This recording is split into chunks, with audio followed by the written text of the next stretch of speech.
Black woman called security, threat for asking water. She cut their 3.5B. Funding. Welcome to today's gripping tale, a story of injustice, resilience, and sweet, unexpected retribution. Meet Alistair Morgan, a successful tech entrepreneur and philanthropist on her way through Hartsfield-Jackson, Atlanta International Airport. A simple request for water spirals into a shocking confrontation as she's labeled a security threat, ushered into a humiliating ordeal at the hands of overzealous airport staff. But little do they know, Alistair holds more power than they could ever fathom. When the truth comes to light, those who tried to belittle her will face the fallout in ways they never expected. This saga, fueled by audacity and truth, is one you won't want to miss. Alistair Morgan took a deep, steadying breath as she stepped out of the hired car onto the busy curb of Hartsfield-Jackson Atlanta International Airport. Her driver, Jonas, quickly retrieved her single rolling suitcase from the trunk. The late August sun bore down on them both, a reminder of Atlanta's fierce summer heat. Alistair smoothed the front of her pale blue silk blouse, made sure her black pencil skirt was neatly in place, and glanced at the monstrous airport complex that loomed above her. At 33, Alistair was already a force to be reckoned with in the tech industry. She was the co-founder of a growing cybersecurity startup, Titan Lock, which specialized in cutting-edge solutions for major corporations, many of which had government contracts. The success of Titan Lock was only part of her story. She was also a philanthropist, having established the Morgan Justice Foundation, an organization that provided grants for educational and entrepreneurial programs in underserved communities. On top of that, Alistair had been tapped for a high-profile government advisory panel, rumored to be funneling billions of dollars into modernization initiatives across U.S. airports. This new panel, operating with partial oversight from the Department of Transportation, was tasked with awarding strategic funding to various airports around the country, funding that hovered around $3.5 billion for the biggest infrastructure upgrades. The day's itinerary was straightforward. Alistair had a quick flight to Washington, D.C., for a meeting with the Advisory Council. She planned to finalize some points about equitable hiring practices within airport projects. Then it was a red-eye flight to London for an emergency conference with an international cybersecurity client. The schedule was tightly packed, leaving little room for unexpected snags. As Alistair stepped onto the sidewalk, she recalled the words of her mother, the late Dr. Eliza Morgan. "Walk like you own the place, but never forget who you are." This mantra had carried Alistair through countless boardrooms, filled with skeptics who hadn't expected a young black woman to be at the helm of a multi-million-dollar firm. In those rooms, Alistair learned to project confidence while maintaining empathy, always aware of the bigger picture, her ultimate goal of uplifting others and creating opportunities, especially for women of color in STEM fields. She smiled discreetly, adjusting the watch on her wrist, a custom piece given to her by a non-profit she funded. The watch face displayed the same words from her mother, etched in graceful cursive. "Never forget who you are." Feeling the vibration of her phone in her purse, Alistair fished it out. A text from her operations manager scrolled across the screen. "Safe travels, boss lady." "Kill it in D.C." Jonas offered her the handle of her suitcase. "Anything else you need?" "Miss Morgan." "That's it," Alistair replied, pressing a crisp bill into his hand. "Thanks so much. Take care." "Always a pleasure," he said, tipping his cap. Alistair rolled the suitcase behind her, weaving through a mosaic of fellow travelers, families lugging strollers, college students clutching backpacks, business executives chatting into earpieces. In the distance, she spotted a large overhead sign labeled with bold letters, South Security Checkpoint. Her flight was departing from Concourse E, so she headed in that direction, bracing herself for the usual airport rigmarole. The line for security was longer than usual. Alistair glanced at her watch. She had arrived 2 hours early, wanting to avoid the anxiety of a rushed check-in. As she shuffled forward, she felt the dryness in her throat intensify. She hadn't had time for coffee or water that morning, and she'd been on back-to-back calls. All she wanted was a quick drink before the final push through security. Finally, after 20 minutes of inching through the line, Alistair reached a point where she was close to a uniformed Transportation Security Administration TSA officer who was directing passengers. She thought it prudent to ask where she could step out for a water fountain, or at least a kiosk to buy a bottle of water. Catching the officer's eye, she approached with a polite smile. "Excuse me, sir. Is there a nearby water fountain or vending machine? I'm feeling a bit dehydrated." The officer, a tall man with a stern face named Carter, according to the embroidered patch on his uniform, eyed her up and down, clearly unimpressed by her request. "You're not allowed to leave the line once you're at this point," he said curtly. Alistair managed a polite response. "I understand that, but I'm not trying to skip the line. I just need to grab some water and come back. Is that permissible?" Carter's lips tightened. "You can't. If you leave this line, you'll have to start over at the back."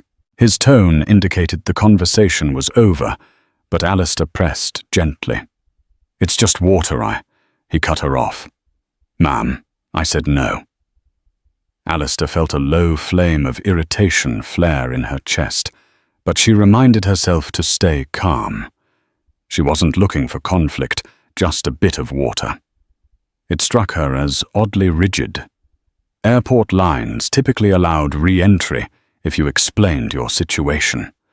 However, Alistair recognized this might be a matter of differing TSA policies or simply an officious agent. She decided to accept it and keep moving. Just as she moved forward, a different TSA officer, a petite woman with a friendlier disposition, motioned for Alistair to come through the rope partition. "I can direct you to a water fountain if you're not feeling well," she said in a low, concerned voice. Relieved Alistair flashed a grateful smile. "Thank you so much. I appreciate that."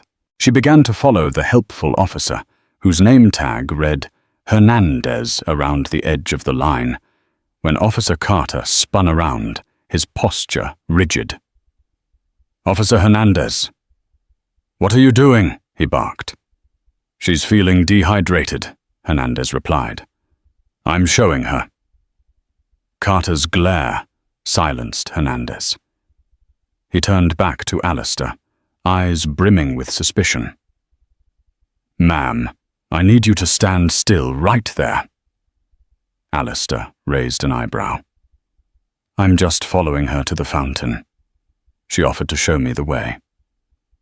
"Are you disobeying a direct instruction from a TSA officer?" Carter's voice boomed. Several heads in the nearby lines turned to witness the commotion. Alistair blinked in disbelief, the sense of drama accelerating far too rapidly. "I didn't disobey anything," she managed her voice even. "We have a potential security concern," Carter hissed into his radio. "Requesting backup at the South Security Checkpoint." Alistair's heart began to pound. A security concern. Over water.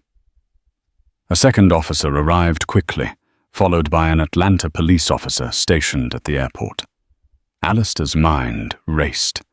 She'd done nothing wrong. She had not even raised her voice. Why was she suddenly labeled a threat? Passengers queued up behind her, exchanged nervous glances. Some stepped back as if Alistair might indeed be some kind of dangerous person. Alistair wanted to scream at the absurdity of it, but she forced herself to remain composed. She gave a calm, albeit tense, explanation to the newly arrived backup. "I only asked for water. The other officer said she would show me a fountain. That's all." Officer Carter, however, was not listening. He had found a bone to chew on, and he wasn't letting go. "You are creating a disturbance. I'm going to have to ask you to step aside," he said, gesturing to a roped-off area by the scanner. The implied threat was clear: comply or be forced to comply. Alistair sensed the shift in the air. She was a black woman, well-dressed, well-spoken, but still a black woman. She'd faced microaggressions before, but this situation felt more explosive. Her pulse throbbed in her temples as she reminded herself, "Stay calm. Don't escalate." She followed the direction to the roped-off area. People were watching. Anxiety gnawed at her. She had an important meeting in DC to finalize. Why was this happening? Alistair inhaled slowly, trying to maintain an aura of composure while her stomach flipped. Officer Carter began a cursory pat-down, running gloved hands over Alistair's waist and hips. Alistair stood with her arms out, eyes fixed on a spot on the floor. She tried to ignore the stares from the security line. Her thoughts spun. What if they detain me? What if I miss my flight? Hernandez attempted to intervene. "Carter, I already told you she just wanted water. There's no—" "Back off," Carter snapped. "I'm doing my job." He turned his attention to Alistair. "Ma'am, do you have any liquids in your carry-on?" She shook her head. "No, I only have my laptop, some documents and personal items." "Open the bag." Alistair handed over her sleek black briefcase. She watched as Carter unzipped it, rummaged through her neatly organized files, rummaging through zipped compartments. Alistair's cheeks burned at the invasion of her privacy. A second officer rifled through her purse, pulling out her wallet and phone, placing them on a table with a disinterested scowl. Finally, Carter gave her a nod. "Now remove your shoes. But we haven't even reached the X-ray machine yet." He narrowed his eyes. "I said remove your shoes." Alistair complied, stepping out of her low heels. Her bare feet touched the cold, tiled floor. She tried to remember if any official regulation required this at the pre-scan area, but her memory only recalled that standard procedure was to remove shoes at the X-ray conveyor belt. This was humiliating, no doubt about it. It felt punitive, like an officer flexing power in an unwarranted way. A female officer approached, presumably to complete a more thorough pat-down. Alistair's pulse hammered in her ears. She was asked to raise her arms again, then stand with her legs apart. The officer patted and pressed, checking for concealed items. Alistair's slender frame trembled not from cold, but from a sense of outrage, carefully tamped down to avoid further escalation. TSA supervisors eventually converged on the scene, wanting an explanation. Passengers in the lines started to whisper, some pulled out their phones to record. Alistair briefly locked eyes with one passenger, a young woman who gave Alistair a sympathetic nod, as if to say, "I see you." Alistair nodded back, tears threatening to well in her eyes. When it was all over, an ordeal that lasted a humiliating 15 minutes, Alistair stood in her stocking feet, seething with quiet indignation. Carter tossed her shoes to the floor in front of her, with an air of triumph. "You can go now," he said. "Move along," Officer Alistair said, fighting to keep her voice level. There was no reason for any of this. "I will be filing a complaint." Carter shrugged. "You do that." Alistair collected her belongings, her fingers shaking.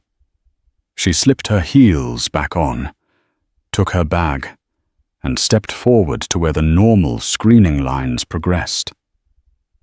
2 different TSA officers quickly ushered her onto the X-ray conveyor belt area. Within seconds, Alistair was cleared with no issues. She retrieved her suitcase off the belt, took a moment to steady herself, and walked toward her gate. But she couldn't shake the sense of profound violation, and underneath it, a rising anger. This is not over. Alistair told herself that. Little did Officer Carter know, Alistair had a meeting in D.C. concerning major funding for airport modernization and personnel training. The irony was too thick. Alistair had for months championed the idea that TSA and other airport workers needed better training in diversity and de-escalation. She had recommended substantial funds be allocated to these programs, that the very system she was trying to help had just dehumanized her. It filled her with a righteous sense of purpose. She had a choice. She could chalk this up as another instance of discrimination and let it slide, or she could use her platform and influence to ensure nobody else suffered a similar humiliation. Alistair, steeling her spine, decided on the latter. Once Alistair reached her gate, she sank into a vinyl airport chair and tried to compose herself. She rummaged through her purse for a moment and found her phone.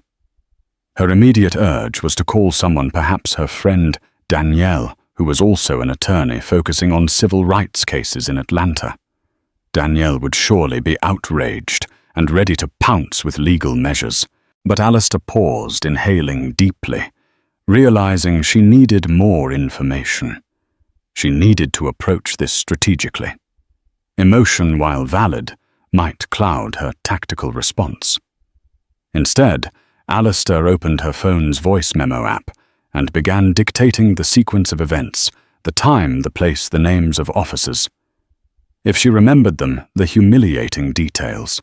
She recorded it in as calm and precise a manner as possible, wanting the details to remain untainted by the swirl of anger in her gut. Once she felt satisfied, she'd captured the facts. Alistair ended the recording. She scanned the gate area for a water fountain. Finally, she saw one near the restrooms. The irony struck her again. She'd only asked for water in the security line, something so simple.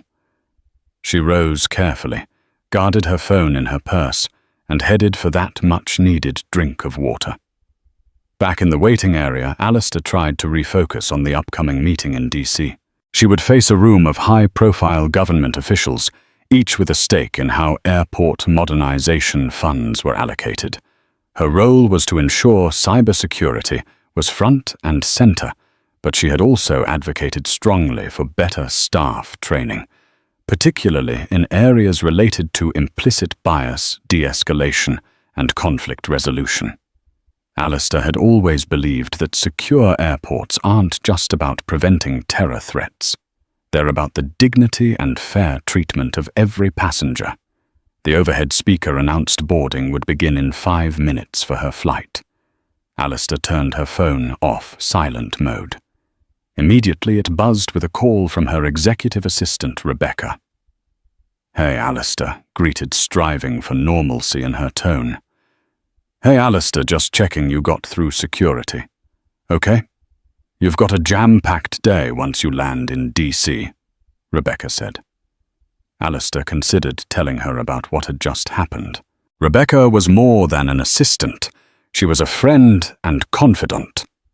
But Alistair didn't want to derail the day's agenda with her personal tribulations just yet. "I'm fine," Alistair said. "Security was a bit of a nightmare, but I'll manage." "How's everything else? All set?" Rebecca answered. "Mr. Delgado's team confirmed they'll meet you at 2 p.m. in the Rayburn building. Also, I got an email from Senator Atwater's office. She wants a quick pre-meeting with you if possible, something about a new compliance clause for the airport budget." Alistair's shoulders tensed. The news about Senator Atwater was timely. The senator was known for championing anti-discrimination policies. Alistair would certainly have something to share about her morning's experience. Alistair's flight was uneventful, a relief after the drama at the Atlanta checkpoint. She typed up a quick summary of her experience on the plane, adding more detail to the voice memo notes. She debated whether to call out Carter by name, but ultimately decided she'd let any official complaint or investigation handle the specifics. Her flight touched down smoothly at Ronald Reagan Washington National Airport. Alistair grabbed her suitcase, jumped into a black SUV waiting curbside, and sped off toward the heart of Capitol Hill. By 1:45 p.m., Alistair was briskly walking into the Rayburn House office building, a tall structure housing many of the nation's lawmakers and their staff. Rebecca met her in the lobby, wearing a fitted grey suit, balancing Alistair's schedule on a tablet. She greeted Alistair with a quick hug. "You okay, boss? You look tense." "I'm managing," Alistair answered, not wishing to linger on her own trauma. "Let's get this done." They took an elevator to the 12th floor, where they were ushered into a large conference room, lined with heavy wooden chairs. A long oval table dominated the space, and at least a dozen people already sat around it. Staffers, consultants, and a few members of the official Airport Modernization and Compliance Panel. Senator Atwater, a stately woman in her early 50s with a shock of white hair at her temples, beckoned Alistair over. "Ms. Morgan, good to see you." Her tone was warm, but her face bore a seriousness Alistair couldn't miss. Alistair gave a small bow of respect. "Senator, thank you for having me. I'm ready to discuss the cybersecurity initiatives and anything else on the agenda." As Alistair settled into a seat, a hush fell over the room. Senator Atwater cleared her throat, drumming slender fingers on a dossier in front of her. "Before we dive into the modernization projects, I'd like to address an important matter. We've had more than a few reports of unprofessional and discriminatory behavior at major airports nationwide. The Department of Transportation has flagged these incidents as potential liabilities if left unchecked." The senator locked eyes with Alistair, as if inviting her to speak. Alistair hesitated. She was still reeling from her personal ordeal. The thought of recounting it in this setting made her stomach twist, yet her moral compass urged her forward. She was here now, in the right place to make a difference. Alistair inhaled, then spoke, projecting her voice with the confidence honed by years of boardroom negotiations. "Senator Atwater, I can confirm that discrimination in airport settings is not merely anecdotal. It's a pervasive issue. In fact, I myself was recently subjected to invasive and unjust treatment by TSA officers at Hartsfield-Jackson Atlanta International." A murmur traveled around the table. A few heads whipped up, eyebrows raised. One man in a pinstriped suit shifted uncomfortably in his seat. Senator Atwater nodded, her lips pursed. "Would you care to elaborate?" Alistair spent the next 15 minutes detailing the humiliating experience. She kept her voice measured, though inside she was recalling the sting of injustice. She didn't name the specific officer, focusing instead on the overall breakdown in procedure and respect. She wove her personal story into a larger theme: airports that fail to train their staff to handle basic human interactions with respect pose a threat not only to civil rights but also to national security. Distrust undermines the entire system. When she finished, the room was silent. Senator Atwater pressed her palms together, a sign of deliberate contemplation. "I'm sorry you experienced that, Miss Morgan," she said, her eyes flitting around the table. "What you've described is not just an isolated incident, and it's exactly the type of behavior we need to root out." A middle-aged man named Alec Matthews, who served as a liaison between the Department of Homeland Security and the Department of Transportation, chimed in. These are serious allegations. We can't have a situation where potential biases hamper security measures. Our modernization plan isn't just about physical infrastructure. It has to include upgrading our approach to passenger interaction. That means training oversight and accountability. Senator Atwater nodded. And that's where Ms. Morgan's expertise and philanthropic focus come in.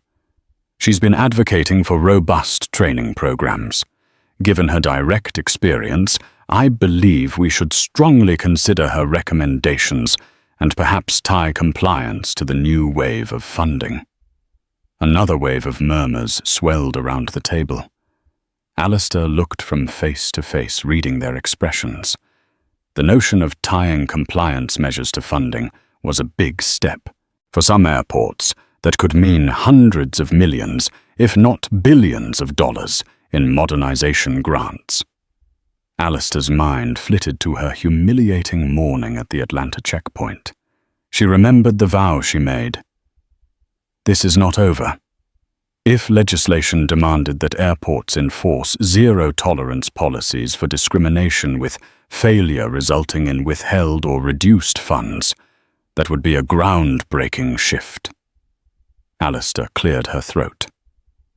Senator, if the panel is open to hearing a formal proposal, I'd be honored to draft guidelines that link training and accountability measures with the disbursement of funds.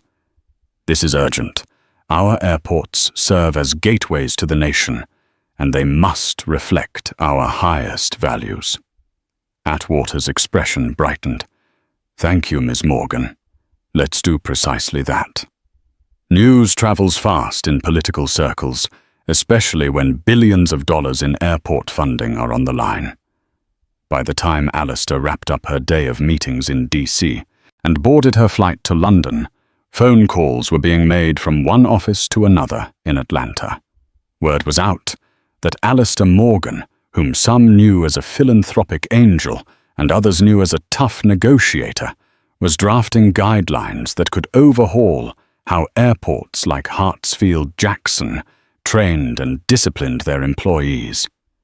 Back at Hartsfield-Jackson, the shift supervisor, a man named Henry Monroe, overheard the chatter. An old friend at City Hall mentioned that Alistair Morgan's name kept surfacing specifically in discussions about tying a major chunk of airport funding to improved staff conduct. Monroe's jaw dropped as he realized Alistair Morgan was likely the same woman who'd had that confrontation with Officer Carter. Panic threaded through Monroe's thoughts.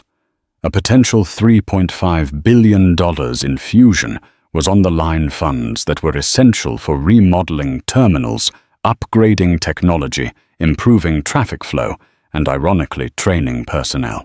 Without it, the airport's carefully laid plans for future expansions could stall out, leaving them at a massive disadvantage. Monroe quickly began investigating.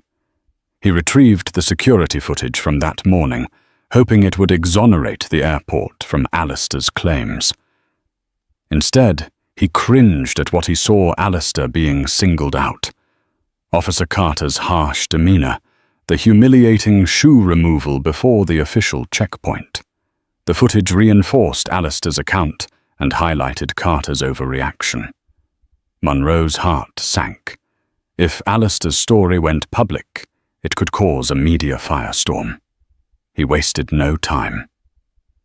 Grabbing his phone, Monroe dialed the internal line for the TSA manager at Hartsfield-Jackson, Andrew Powell. Powell picked up on the first ring. "What's going on?" "Monroe." Monroe updated Powell, who let out a low whistle. "That's bad. Carter's been on our radar for some time. Excessive complaints, borderline conduct. This might blow up big. Let me see what I can do from my end." Monroe paced in his office, running a hand over his short, cropped hair. He sensed a hurricane forming on the horizon. If Alistair Morgan had the ear of Senator Atwater and the Airport Modernization and Compliance Panel Hartsfield-Jackson might find itself at the epicenter of a scandal that could cost them billions.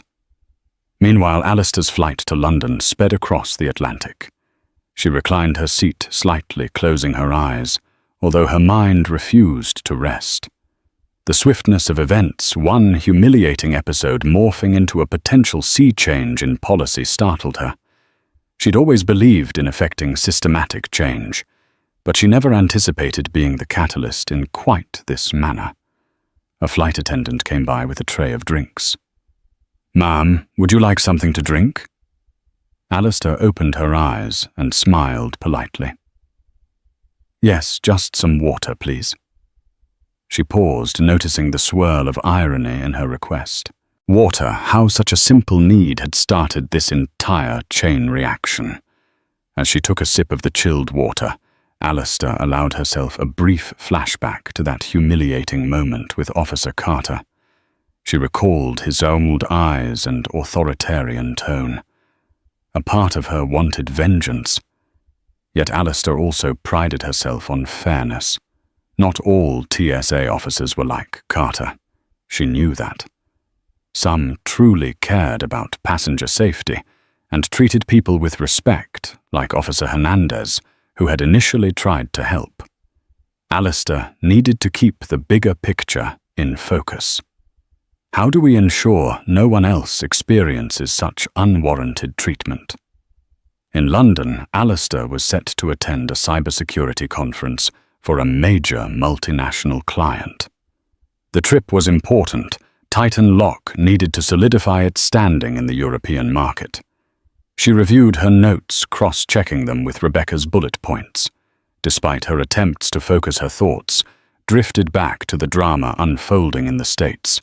She couldn't help but wonder how quickly the wheels of change would turn, and whether the airport leadership in Atlanta was already squirming about the potential ramifications of losing $3.5 billion in funding. Over the next few days, Alistair found herself juggling crisis calls about the airport situation alongside her cybersecurity presentations. Every night, after exhausting days at the conference, she'd slip into her London hotel room and open up her laptop, sifting through an ever-growing stack of emails. One email from Senator Atwater's office caught her attention. Subject: urgent draft proposals and upcoming committee hearing. From Office of Senator Atwater, Ms. Morgan. The committee would like to see a preliminary outline of your recommended policies for linking anti-discrimination training and accountability measures to the new airport funding. Please send us a draft within the next 48 hours. We also have a hearing scheduled next week. We'd be grateful if you could testify either in person or via remote video. Thank you. Mark Dwyer, Chief of Staff. Alistair stared at the message, feeling the weight of responsibility and a flicker of excitement. She was being asked to shape policy at a national level. If done right, this could be a landmark decision that would not only enforce better behavior, but also possibly catalyze a shift in how airports across the country handled implicit bias. She set to work drafting an outline. Her proposal was straightforward but firm. 1. Mandatory sensitivity training. All security personnel and customer-facing airport staff must complete periodic anti-discrimination training. 2. Real-time accountability. Implementation of body cameras or continuous security footage reviews to ensure protocols are followed. Any repeated misconduct results in immediate dismissal or reassignment. 3. Passenger advocate. Protocol. Creation of an on-site passenger advocate or ombudsman at major airports who can mediate in real time if passengers feel they're being mistreated. 4. Funding contingencies. If an airport fails to reduce complaints related to discriminatory conduct by a set percentage each quarter, a portion of the allocated modernization funds can be withheld until compliance improves. Alistair titled the proposal Passenger Dignity and Security Act, Funding Contingency Measures. She saved a copy and sent it to Senator Atwater's staff, CCing relevant members of the panel. No sooner had she sent the email than her phone rang with a call from an unknown number. She hesitated before answering. "Hello, Ms. Morgan. This is Andrew Powell, TSA Manager at Hartsfield-Jackson in Atlanta. I hope it's all right that I obtained your contact information through official channels."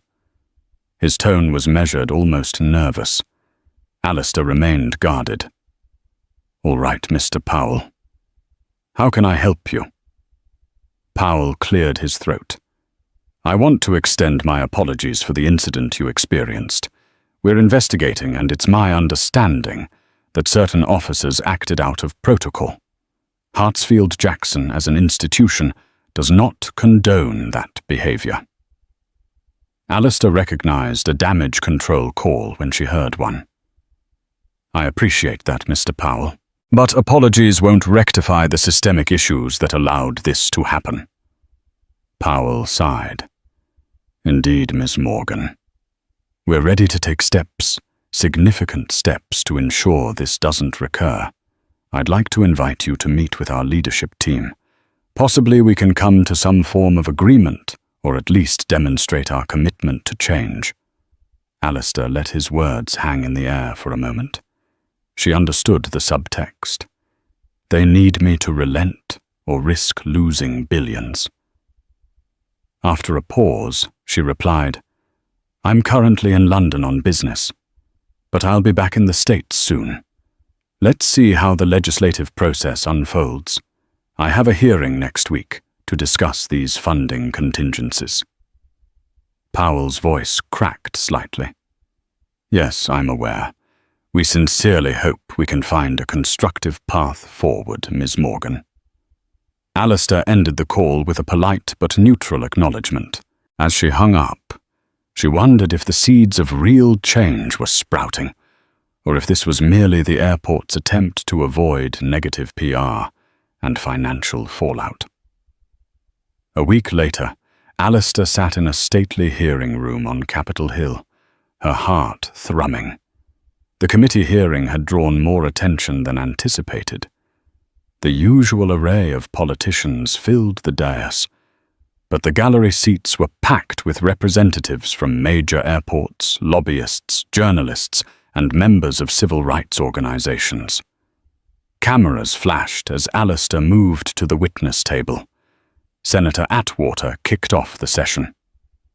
"We're here today to discuss the proposed guidelines linking airport funding to mandatory staff training and accountability.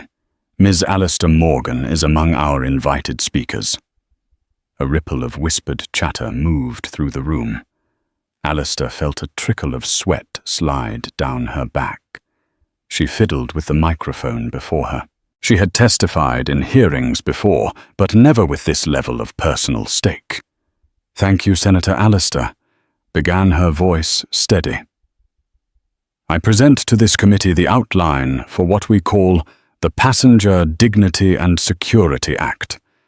These measures are designed to ensure that while we maintain robust security, we also uphold the rights and dignity of travelers. In the past weeks, I've come forward about my personal encounter with discriminatory treatment at Hartsfield-Jackson Atlanta International Airport. I want to emphasize that my experience is emblematic of many. We have a duty to rectify this." She proceeded to detail the proposed measures, weaving in real-world examples. She pointed out that security and dignity are not mutually exclusive. She argued that well-trained, unbiased staff could more effectively identify genuine threats rather than being distracted by personal prejudices. After her testimony, various committee members asked clarifying questions. Some expressed concerns about cost feasibility or the scope of the training. Alistair answered each query calmly, backing her points with data from both her philanthropic work and Titan Lock's experiences in high-security environments. As Alistair finished, Senator Atwater announced a short recess. She invited Alistair into a private chamber where a handful of top officials awaited, among them an Undersecretary of Transportation and Alec Matthews, the liaison from Homeland Security. Matthews spoke first. "Ms. Morgan, we've read your proposal. It's thorough. We believe it can be transformative. We'd like to fast-track this initiative. But we need your support not just as a figurehead, but as someone who can guide the practicalities." Alistair's breath caught. "That's a big request. I'm flattered, but I also have my business to run." The Undersecretary stepped forward. "We're not asking you to quit Titan Lock. We'd like you to head a special task force on a consultant basis overseeing these compliance measures nationwide. You'd have a team, of course." Alistair's eyes widened. The scope of this was massive. She felt a swirl of excitement laced with apprehension. If she accepted, she could directly shape training programs and accountability structures for airports across the nation. This was a rare chance to bring about large-scale reform. Before she could respond, Senator Atwater clapped her on the shoulder. "Take your time, Alistair. You don't have to decide today. But we'd be delighted to have you in that role." Alistair nodded, a sense of destiny nudging her. She remembered her mother's words yet again. "Walk like you own the place, but never forget who you are." Back in Atlanta, the leadership at Hartsfield-Jackson was in crisis mode. A series of internal memos bounced between departments, all referencing Alistair Morgan's testimony and the proposed Passenger Dignity and Security Act. The airport's multi-billion-dollar modernization project was on the line. If Alistair's measures passed and the airport was found non-compliant, or if the spotlight remained on them as a hotbed of discrimination, the funds could be drastically reduced or cut off entirely. Officer Carter, for his part, found himself suspended pending investigation. Rumors floated that the disciplinary committee was leaning toward termination. He was no longer the only one on the chopping block. Other officers with a history of complaints faced intensified scrutiny. The union bristled, but the airport's top brass signaled they were in no mood to protect officers who'd crossed the line. In a small, windowless office, Andrew Powell and Henry Monroe tried to salvage the airport's reputation. They drafted press statements, promising full cooperation with any federal task force. They also reached out again to Alistair Morgan's representatives, offering a formal public apology, a face-to-face meeting, and the establishment of a new internal diversity council. Yet Alistair's schedule was packed. She had multiple interviews lined up with national media outlets who wanted her perspective. Public sentiment quickly rallied around her story. Media headlines read, "Black woman called security threat for asking water. Now she's shaking up airport funding." The story of Alistair's humiliating experience struck a chord with travelers of all backgrounds who'd ever felt the sting of injustice at an airport. Civil rights groups praised Alistair, while some conservative commentators accused her of wielding her influence to punish an entire airport for the misconduct of a few. The debate raged across social media. A month later, Alistair found herself back in Atlanta for a high-stakes meeting with Hartsfield-Jackson officials. The meeting took place in a sleek conference room high above the bustling terminals. From the floor-to-ceiling windows, Alistair could see planes taxiing, their engines roaring. She remembered the day she had come here, just looking for a drink of water, never imagining the far-reaching consequences.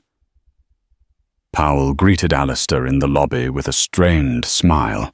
A few other executives joined them, including a representative from the mayor's office. They guided Alistair to a seat at the head of a long conference table. "Thank you for coming." Ms. Morgan. Powell began clearing his throat nervously. We wanted to update you on the steps we're taking to address the situation. Alistair listened calmly as Powell enumerated new training modules, revised standard operating procedures, and an overhaul in the complaint resolution process. He also confirmed that Officer Carter had been dismissed following a thorough investigation of Alistair's case and previous complaints lodged by other passengers. We recognize we failed you, Powell concluded, and we aim to do better. We would also like to formally apologize. Alistair tapped her fingers on the polished surface of the table, a cascade of reflections bouncing off it. She wasn't here just for an apology. She wanted systemic change. I appreciate your efforts, she said, her tone poised. But you realize that the federal funding in question, the $3.5 billion, has new strings attached thanks to the Passenger Dignity and Security Act. How do you plan to ensure full compliance with the mandated guidelines? Powell cast a worried glance at Henry Monroe, who stammered, We have a plan, Ms. Morgan. We'll submit quarterly reports to the new task force showing progress on reducing complaints and implementing mandatory training. We'd be willing to host periodic audits to ensure we're meeting the standards. Alistair nodded. This was precisely the accountability she'd envisioned. Good. And the new Internal Diversity Council. How will it function? Monroe perked up. We're forming a board of staff members, community leaders, and an independent civil rights advocate. Their role is to review any discrimination complaints, make recommendations for improvements, and ensure transparency. Alistair's expression softened slightly. That's a step in the right direction. But I'll be candid, if these efforts prove to be more about optics than genuine reform, the federal task force, and I personally will push for funding sanctions. Powell nodded vigorously, sweat beading at his temple. Understood. We are taking this very seriously, Ms. Morgan. A quiet hush settled over the room. Alistair took a moment to look around, noticing the tension etched on the officials' faces. She felt a pang of empathy. Change was never easy, and losing billions in funding would devastate the airport, costing jobs and stalling improvements. Still, Alistair believed those billions could only be ethically allocated if the airport truly earned them through fair and responsible practices. They talked for another hour, ironing out details. As Alistair rose to leave, Powell extended his hand. Thank you, Ms. Morgan. She shook it, meeting his eyes steadily. I hope we're turning a new page here. In the weeks that followed, Alistair accepted the role on the federal task force. She balanced it with her obligations at Titan Lock, often burning the midnight oil. The media continued to swirl around her, painting her as either a hero or a tyrant, depending on the outlet. Alistair tried to stay focused on the tangible progress being made. She began receiving messages from other airports, seeking guidance on compliance. The ripple effect was in full swing. Behind the scenes, Alistair's personal life took a toll. She was seldom home, traveling between Washington, Atlanta, and Titan Lock's headquarters in San Francisco. Relationships frayed. Her close friend, Danielle, worried Alistair was overextending herself. Rebecca tried to manage Alistair's calendar, but Alistair insisted on personally overseeing every detail of the new training protocols.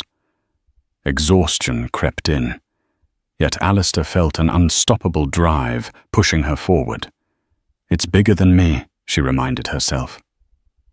One evening, Alistair's father, George Morgan, called her. He was a retired history professor, known for his calm wisdom. Ebbs, I'm proud of what you're doing, he said softly. But don't lose yourself in this fight. Remember that you matter too, not just the cause. Alistair teared up at her father's gentle admonition. She realized she was on autopilot, fueled by a righteous sense of indignation and ambition to fix a broken system. Had she lost sight of self-care, of the little joys outside the fight for justice? "I hear you, Dad," she whispered. "I'll take care of myself." As Alistair's new guidelines began rolling out, the tide turned sharply against those who had enabled or participated in discriminatory practices. At Hartsfield-Jackson, internal audits revealed a nest of complaints that had been dismissed or trivialized by certain managers. One by one, those managers either resigned or were removed. The headlines roared, "Airport shake-up continues. Management purge follows investigation." Officer Carter became a scapegoat in the public narrative. Former colleagues distanced themselves, blaming him for the avalanche of scrutiny. Without a stable income, Carter found himself struggling. The community also turned its back on him. He tried to blame Alistair Morgan for his predicament, venting in an ill-conceived social media rant. But the post only fueled more backlash against him, reinforcing the public view that he had mistreated travelers for far too long. Hard karma, indeed. At the same time, Alistair learned that while Carter had been the spark, many others at the airport were complicit in small or large ways. They faced suspensions, terminations, or mandatory retraining. Some felt it was a much-needed reckoning. Others felt it was too harsh. Alistair tried to balance the complexities. The aim was not just punishment, but genuine cultural change. Nevertheless, the disciplinary measures, coupled with the intense media spotlight, sent a strong message: discriminatory behavior would no longer be tolerated. Alistair watched from her vantage on the task force, both relieved and sobered by the scope of the shift. Real lives and livelihoods were being impacted, but so was the dignity and security of countless passengers who deserved equitable treatment. 6 months later, Alistair stood in Terminal A of Hartsfield-Jackson Atlanta International Airport, gazing at the newly installed signage that read, "Passenger Advocacy Desk, here to help." A friendly face, a middle-aged woman wearing a passenger advocate badge, greeted Alistair with a smile. Alistair introduced herself, beaming with pride as she saw the changes in action. She proceeded through security under the watchful eyes of newly trained TSA officers. Gone was the scowl of suspicion. In its place was a more courteous, consistent approach. She even spotted Officer Hernandez, the woman who had tried to help her that fateful day. Hernandez was now wearing a silver pin that read "Excellence in Customer Care." Alistair couldn't help but smile. The journey had been tumultuous, riddled with confrontation and sleepless nights, but it had led to meaningful reform. The $3.5 billion in modernization funds had ultimately been released contingent on ongoing audits and compliance. Hartsfield-Jackson was well into a major facelift, improved screening technology, comfortable waiting areas, and a staff training program that was fast becoming the new industry standard. A chunk of the funding was also allocated to local job opportunities, echoing Alistair's vision of uplifting communities. True to Alistair's philanthropic roots, she ensured that some portion of the new airport project's contracts went to minority-owned businesses, leveling the playing field in yet another dimension. 6 months had passed since Alistair Morgan's harrowing experience at Hartsfield-Jackson Atlanta International Airport. The changes instituted under the Passenger Dignity and Security Act were in full swing, and Alistair herself had taken on a consultant role with the newly formed federal task force overseeing compliance at airports nationwide. Her days were a whirlwind of policy reviews, training evaluations, and press briefings, but she remained resolute in her mission. Now she found herself stepping back into the very airport where it had all begun. Terminal A of Hartsfield-Jackson, under vastly different circumstances. Instead of warily scanning the faces of TSA officers, Alistair walked with a quiet confidence, noting the visible transformations the airport had undergone. Gone were the faded posters about security procedures. In their place were vibrant banners that read, "Respect Safety Service for every traveler," in bold letters. Beneath them, a short paragraph explained the rights of passengers and what to do if they felt mistreated. It was a far cry from the tense atmosphere Alistair remembered. As she moved through the corridor, she spotted a newly installed kiosk labeled Passenger Advocacy Desk, here to help. A middle-aged woman with curly black hair sat behind the desk, sporting a visitor-friendly smile.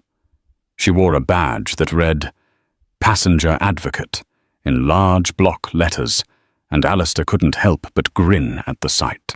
She recalled how, not too long ago, a simple request for water had almost made her feel like a criminal.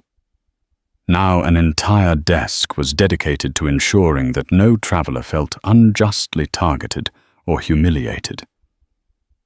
"Good morning," the woman said, her warm tone a balm to Alistair's lingering memories. "Good morning," Alistair replied. "It's wonderful to see the changes here. We're really proud of the new program," the advocate answered. "Are you traveling today or just visiting Alistair?" Tipped her head in acknowledgement. "A bit of both, actually. I have a flight in a couple of hours, but I'm also here to observe how these reforms are taking shape." A flicker of recognition passed over the advocate's face. "You're Ms. Morgan, aren't you?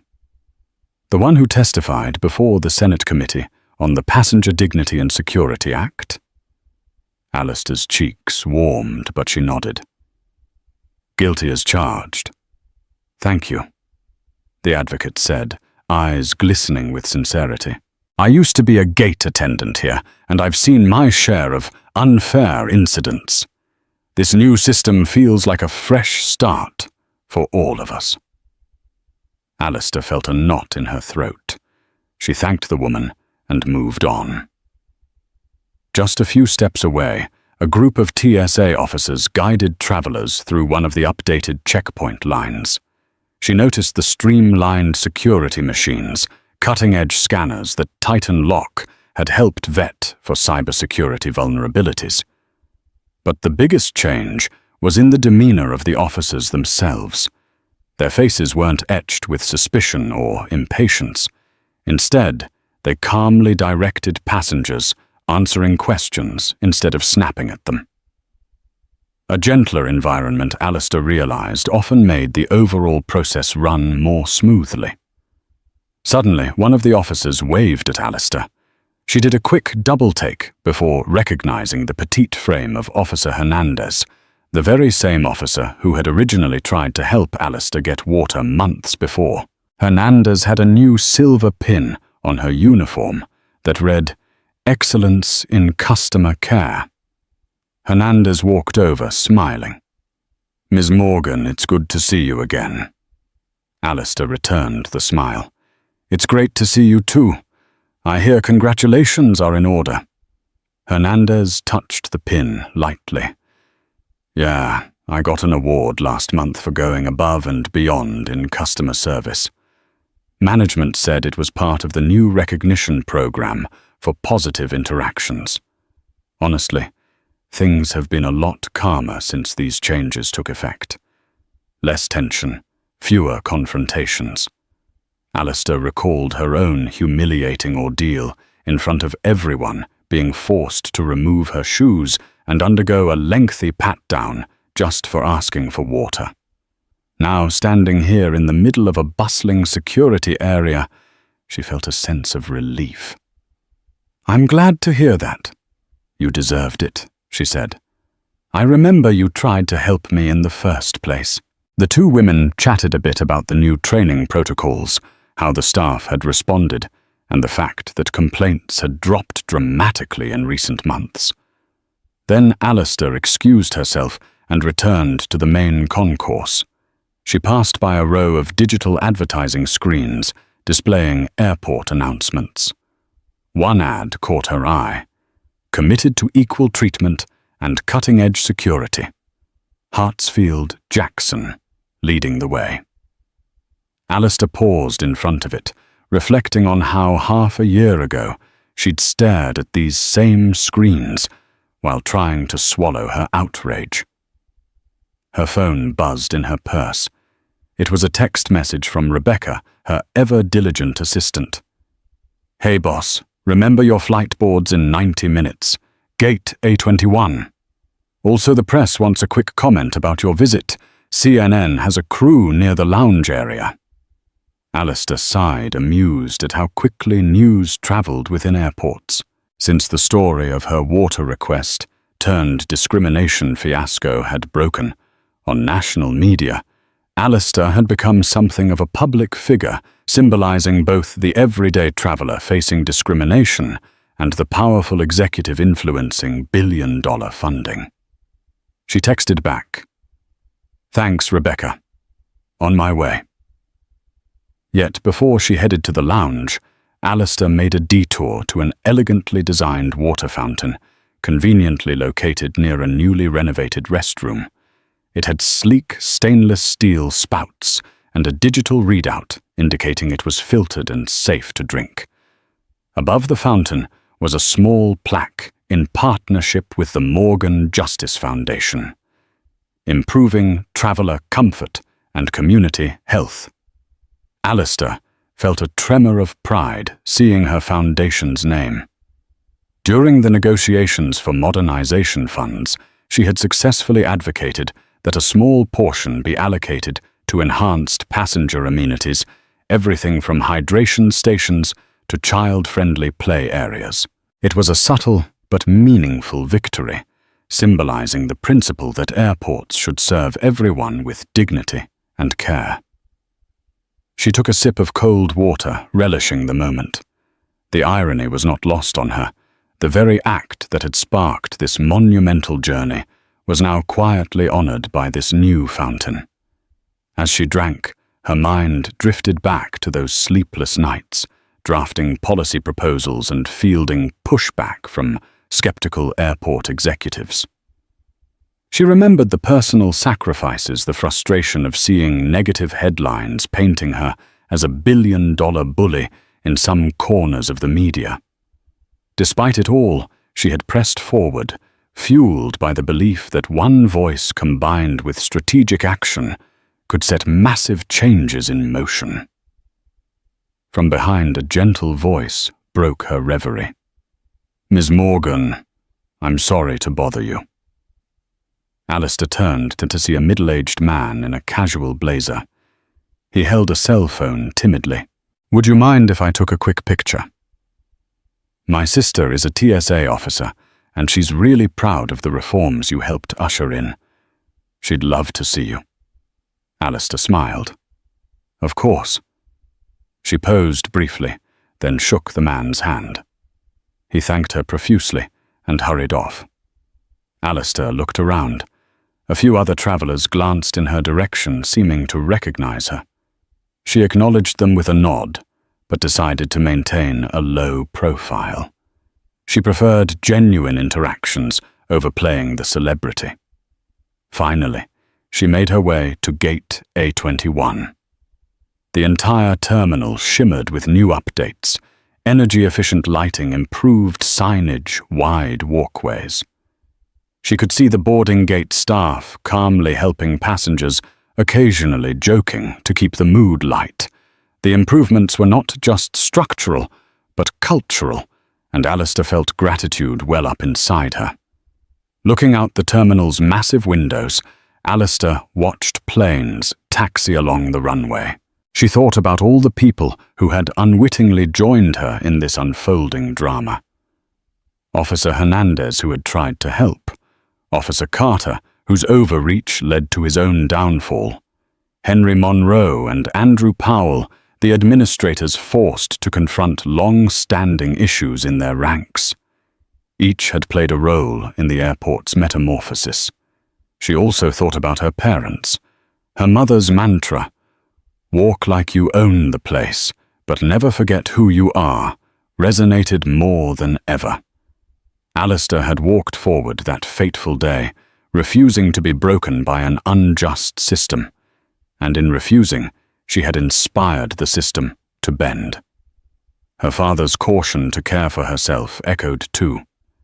She had promised him she would taking short breaks now, enjoying small moments like sipping cold water from a brand new fountain. Her phone buzzed again, this time a reminder from her calendar. Board in 20 minutes, flight to Washington, D.C. Alistair tucked her phone away. Yes, she would board soon and head back to D.C. for another round of discussions with the task force. There was always more to do, more updates to oversee, more voices to uplift. Change, she had learned, was never a one-and-done affair. It was an evolving process requiring vigilance and consistent effort. Still, as she settled into a nearby seat to wait for her boarding group, she allowed herself a moment of peace.